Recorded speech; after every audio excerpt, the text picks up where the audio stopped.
Ciao gente, dal Fabio di Scuola di Milanese, rubrica di quel che è successo in che sem nel 2010.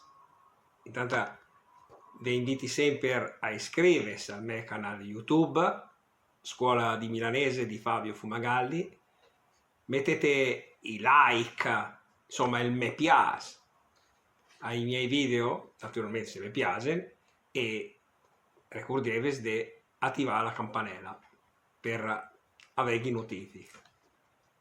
Dunque, sta inaugurata nel 2010 il Burj Khalifa, il grattacielo più grande del mondo, con 228 metri di altezza.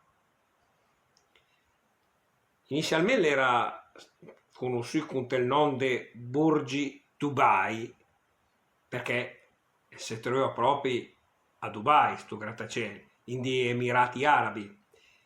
La sua costruzione, pensate che sta spendendo $1,5 miliardi, è cominciata il 21 di settembre del 2004. Mentre che la struttura esterna l'hanno finita il 1 di ottobre del 2009.